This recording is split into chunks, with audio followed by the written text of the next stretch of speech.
No, no, no, no, no. Environmentalist, right, is supposed to look like this. Marine biologist is supposed to look like this. If you work on hydrogen, you're supposed to look like this. My point has always been, if you're going to ask for a seat at the table, you're never going to be given an invite. I literally just sit. Ocean Purpose Project really came out of this experience that I had with water pollution. I really wanted to do something that had a sense of purpose. Because if I start thinking about it, if I start going down the rabbit hole of why is this happening to me? I used to be a national athlete. I used to be a Singapore Idol. I'm a TV producer. I've got it all figured out. Why am I suddenly having a difficulty to speak or when I look in the mirror, I don't recognize who this person is? I'm going to do a couple of lines from a song called Hijau by Zainal Abidin. Hijau means green. So it's a song about our earth. Apalah gunanya kematangan pikiran bila di jiwa kita masih lagi muda dan mentah kulihat hijau. Mathilda, thank you very much for making the time to be with us today. Thank you, Viswa. Thanks for having me. Thank you. I know this may be a bit difficult because it's always difficult to go back to memories that are not very fond. Tell us what happened in Boracay in 2015, where your life changed. I used to be on Singapore Idol and I was a TV producer. And as if there weren't enough hours in the day, I also used to paddle Dragonboat. 2015, we were all paddling as part of Team Singapore, 120 of us from Team Singapore Barbarians in this beautiful island called Boracay in the Philippines. We were paddling, we were diving, swimming, really having the time of our lives, winning medals. This was a competition. It was a competition. It was a Dragonboat race, and it was absolutely stunning. What a location. After just 3 days of being there and just enjoying ourselves, I landed back in Singapore, and I had no idea what was happening. I couldn't keep anything in. Everything was just coming out of me. And I went straight to the hospital. I was there for a couple of days. So it felt like food poisoning? It felt like food poisoning, but worse, with a host of fevers, everything. And this persisted for a while. And this was also something where I wasn't sure what was going on with my body. About a month later, I developed vitiligo. So that means having your skin turns white in different patches all over the body. It was on my hands, on my face. A few months later, my hair turned white, my eyebrows and my eyelashes as well. And then I started to... Permanently? Yes. So is your hair white? Yeah, I dye it black. I dyed it black special for you today. Oh, thank you. And my eyelashes too. Your eyebrow? Yes. This was quite a surprise for me. I had no idea what was happening. Add to that, me losing my voice for 6 months.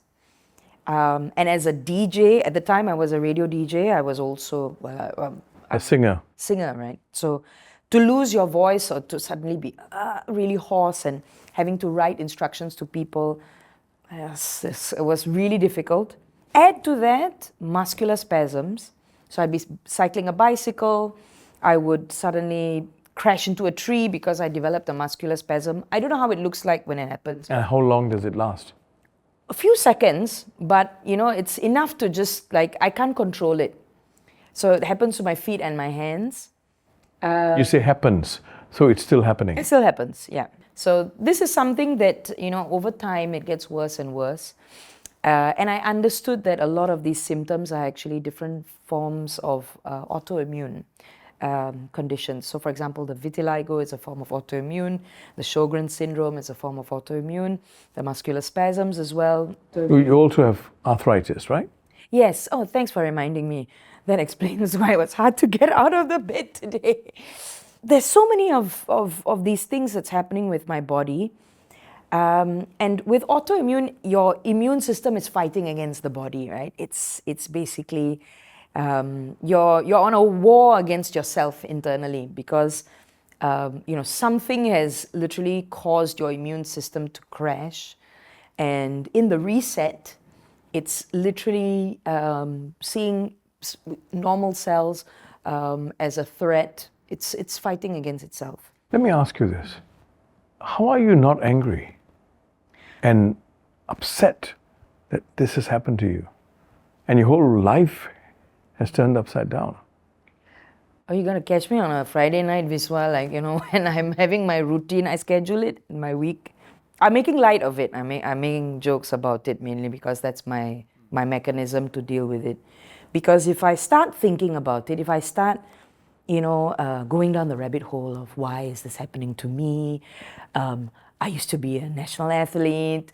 I used to be a Singapore Idol. I'm a TV producer. I've got it all figured out. Why am I suddenly having a difficulty to speak or when I look in the mirror, I don't recognize who this person is? I'm scaring people on a train or of course on an international stage. There's so much of fear, to even speak on behalf of Singapore, because you're never sure when suddenly any of these things is gonna derail my message.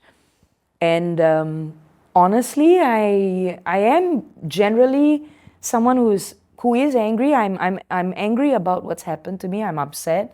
There's some days where I can't really figure out what else to do but just cry about it, about how unfair it is. I put maybe a 1 hour limit on it. It's actually scheduled in my Google Calendar. Okay, we're going to do this thing where we're going to be upset and angry and get irritated for 1 hour. And that's all we're going to do for today, because it's too much. Yeah. It's just too much to have to deal with all of this physically and then torture myself mentally on top of that. And so this is also where the good thing about it, although my physical condition is getting worse, mentally I've been also only recently able to accept what's happened to me. But I've also found ways that make sense to me to be able to find some sort of peace, find some way to channel all of my anger and my frustration and my irritation and my deep, deep sorrow at not being the person that I used to be into something positive. You've often talked about your mother as a pillar of strength for you. Yes. She's an absolute warrior. She's a superstar. I have to say that this was also not just something that was happening to me. This is something that she was experiencing alongside me. And, there is absolutely no way I could calmly sit here and talk to you if not for my mother. The amazing thing about this journey is that me having this health condition is also what opened the door for me to start something, a little project, together with my mother. I've never worked with her before. So the Ocean Project was started together with your mother. That's right. I don't know how many late 30s there are who start like a social enterprise with their 70-year-old mother. But, this is again where she is someone she spent like 4 decades working in energy. She could tell you the specs of vessels, of power stations. She doesn't know how to use my microwave, but she can do all of this stuff, right? And such a capable lady with so much of heart, and also very prim and proper. I'm the total opposite. So tell us more about this Ocean Purpose Project, OPP, which is your baby, right? Yes, that's right. That's my baby. So Ocean Purpose Project really came out of this experience that I had with water pollution. I really wanted to do something that had a sense of purpose. I wanted to understand what was the purpose of me being exposed to that that horrible ocean and what had occurred to me. How do I find a sense of purpose? How do I find a sense of direction? How do I create something that at the end of the day, when I go to bed at night, I will ask myself, did I do everything I possibly could to try and right the wrongs, to make sure that something like this doesn't happen to the future generation? And this is really what Ocean Purpose Project is about. The purpose is literally baked into the name of the company. It's in the logo. It's a social enterprise, proudly based on the concept that we are turning pollution into solutions. The idea is to take a material like ocean plastics that is not mechanically recyclable and turn it into something very useful, such as energy. And not just any energy, hydrogen. The other thing that we do, which is very close to my heart, and literally, my story of being exposed to polluted water ties into this pillar. We do seaweed bioremediation. We work with fish farmers to grow seaweed and mussels, native species, to absorb excess chemicals at sea. And then we turn those seaweed and mussels, because you can't eat them, and I strongly recommend we don't eat them. We actually turn those into bioplastics, biofertilizers, biofuels. But don't you need large quantities to be able to be sustainable for the conversion into energy? Definitely. So just to give you a picture, with one of the farms that we're working at, it's a traditional farm. We have about 430 seaweed mussel lines. They're vertical lines that hang down, about 2 meters in length, 2 to 3 meters. On one line, you would have a minimum of 200 mussels, minimum. And then maybe about 1-2 kg wet weight of seaweed, as well as all forms of biodiversity. One line filters in a day 48,000 liters of seawater. One line. I usually call them my best, OPP's best employees. Working 24 hours a day, 365 days a year, and they're literally, just filtering that seawater. No energy required. And basically, it's a very non-invasive way, not much sound, it's nature-based solution that allows the fish that are in the nets to have a cleaner quality of water. And I think, like building these projects in Ocean Purpose Project, things that had never been done before in Singapore, working alongside my mother to do that. Don't get me wrong, these are 20-hour days that we're pulling Monday to Sunday.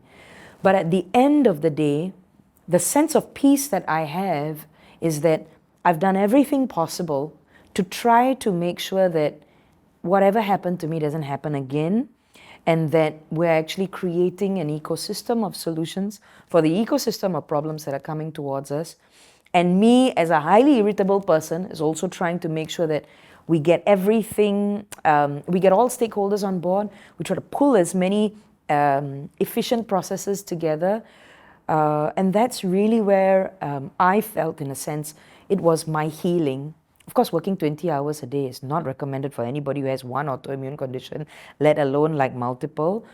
But it really was a way for me to be able to sleep at night and say, okay, all this has happened, but we're doing something. We're literally turning this into a solution. Would you say that Singapore is a very good test bed for trying out these technologies, so to speak, these new solutions that are energy efficient, right? Definitely. I think, one of the reasons why our office is in Pasir Ris is the ideas that we are coming up with, involve mobilizing all 140,000 people who live, work, and play in Pasir Ris. It's really about saying, okay, Singapore is heralded as this place for prototyping, deep tech, high-tech solutions and all of that.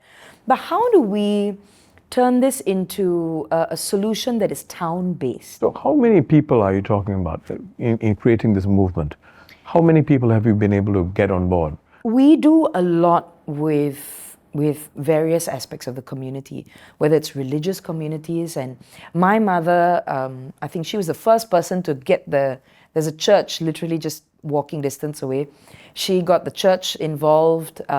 She's been reaching out to all of her dynamic, I wouldn't say like older, for fear of my life. Be very careful. Yes. For fear of my own life, but she's really good in mobilizing her community. What about schools? Schools, we've got about 1,000 students who've come and done projects with us just last year. So if I could just take you back to plastics to hydrogen. Singapore government has already said that hydrogen is going to be the big solution, right? But it's very expensive. Mm-hmm. Right?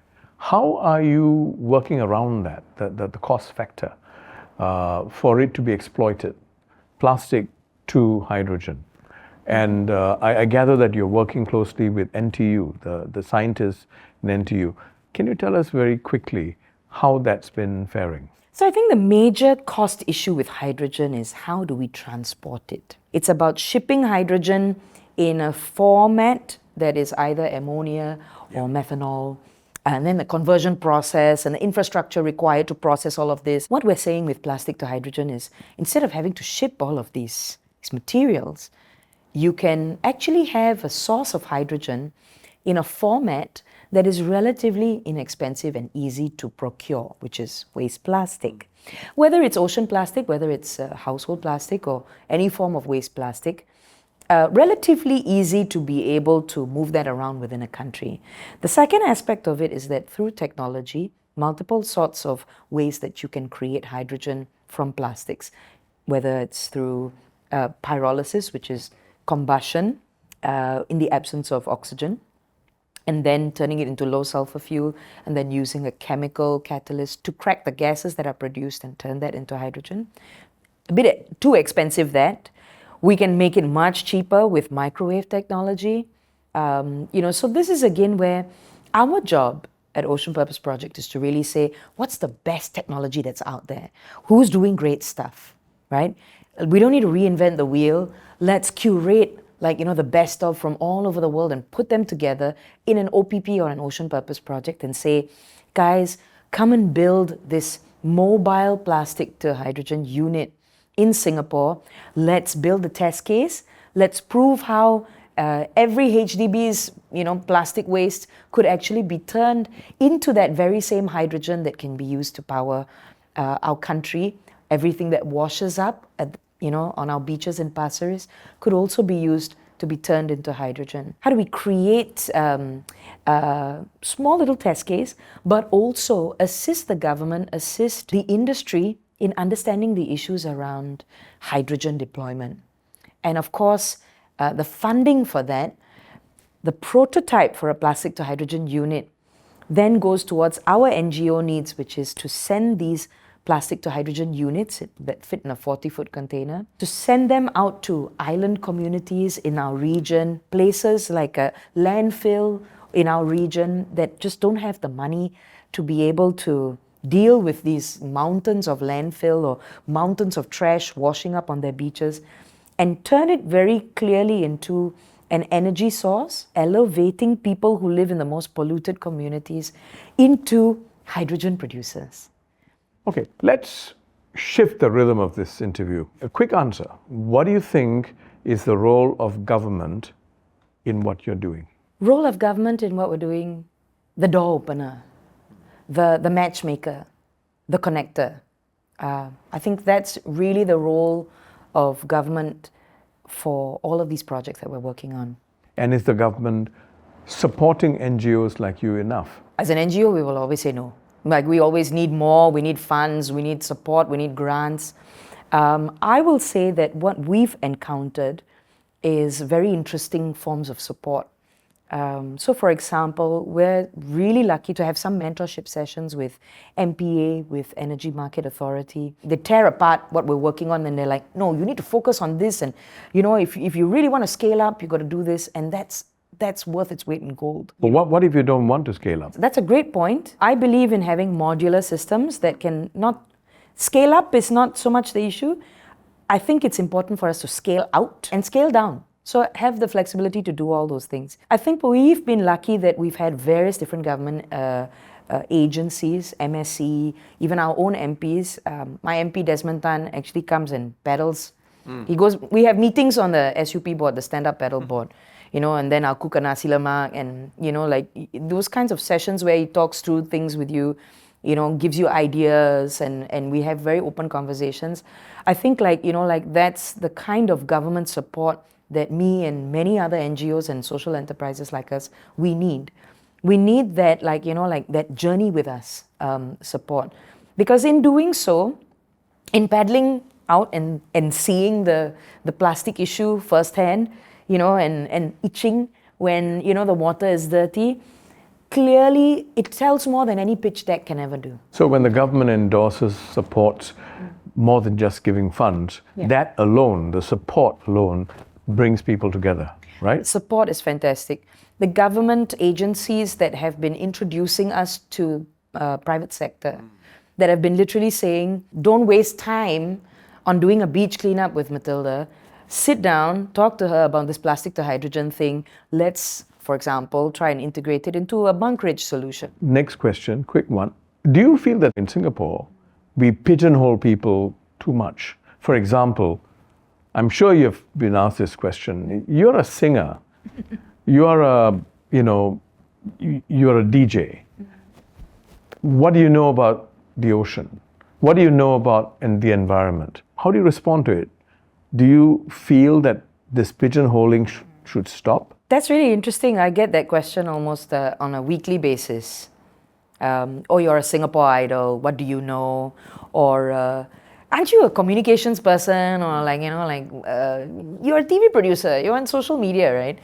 Just go and make some content about it, right? Leave the real work to the grown-ups. Or we're marine biologists. We know about seaweed. We'll take it from here. I've come to this point where the great characteristic about me is I'm extremely stubborn and sometimes hard of hearing. Yes, I was on Singapore Idol, and yes, I did sing on stage with Rick Astley. Yes, that's the package that you get here. Everywhere I go around the world, that's actually a plus point, that I'm able to sing and that I'm able to tell my story, and that I'm actually also very interested in scientific innovations. I'm interested in operational excellence of how projects get done. And I think this is also where I do encounter this a lot in Singapore. I do get pigeonholed all the time. So how do you think we can get out of this? Because I've seen this, a lot of very interesting people who are interested in certain projects. They're passionate about it. They may not have the expertise per se. That's right. But why is it that we don't sort of allow such people to also be involved in things of passion? That's absolutely right. What do you think is the problem? I think the problem is, have you ever seen crabs in a glass container? When one crab tries to get out, another crab pulls the leg down. I do feel that it's this group think, it's this thing where no. Environmentalists, right, it's supposed to look like this. Marine biologists are supposed to look like this. If you work on hydrogen, you're supposed to look like this. You're supposed to be an uncle with, working as a professor in a university. With a goatee. Goatee, yeah, sure, or mustache also. My point has always been, if you're going to ask for a seat at the table, you're never going to be given an invite.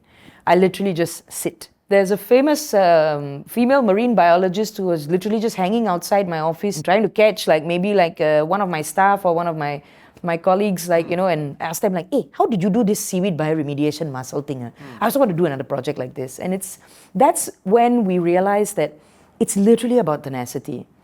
And in Singapore, this is something that we need. We need resilience. We need people who are if I don't have, nobody's going to back me on it. We're just going to try. We're going to give it a go. We don't have any support or big names, or big logos signing off on things. We're just going to do it anyway. We're going to build. We need builders. We need doers.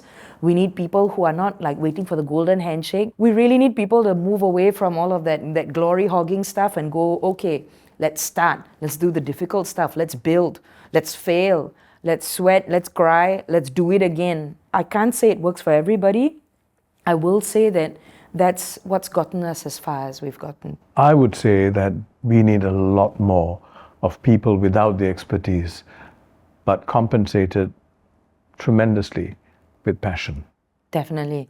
We need more highly irritable TV producers. I always say that, if you just have, this highly irritable TV producers, right, a lot can get done. So, Mathilda, you have so much of passion, belief, and you're, I'm sure, very, very used to meeting naysayers. People who either are not interested, who feel that you are making a big issue out of nothing. How do you deal with them? What do you tell them? How do you bring them into the fray? The thing that's interesting is that whether they believe in climate change or ocean pollution or not, it's still going to affect them. Whether they believe that the sea levels are rising or not, they're still going to be affected. I find that having a very logic-based approach is the way to go. Literally what I'm saying is, every single thing that I'm proposing makes so much sense.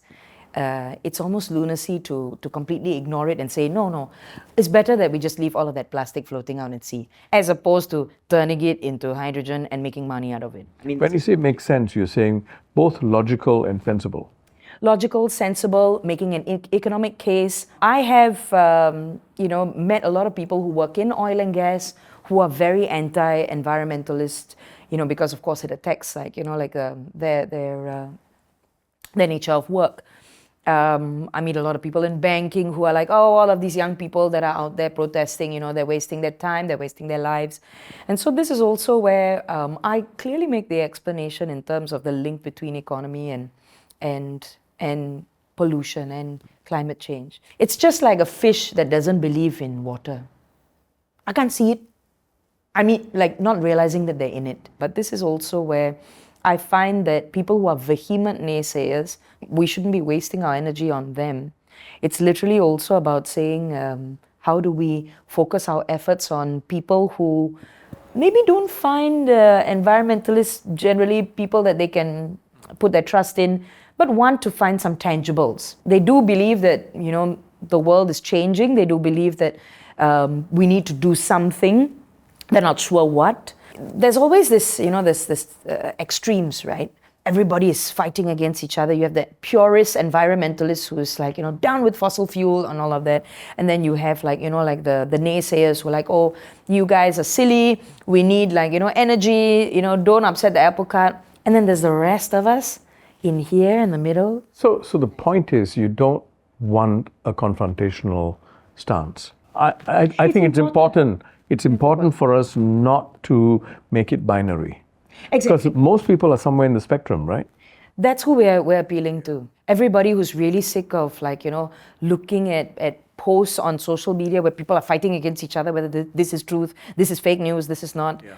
It's the everyday people like all of us who are like, this is tiresome. Yeah. What can we do? How do we do this together? What's a tangible? And that's really who I'm focused on. We've come to the end of the interview, but not before you sing us a song. Not the whole song, sure, but a verse of your favorite song. And I'd like you to leave us today with your head held high, because we're all very proud of what you've achieved. Oh, thank you so much, Viswa. So thank you. Please sing us your song. Sure. I'm going to do a couple of lines from a song called Hijau by Zainal Abidin. It's in Bahasa Melayu. You want to tell us very quickly what it's about? Hijau means green.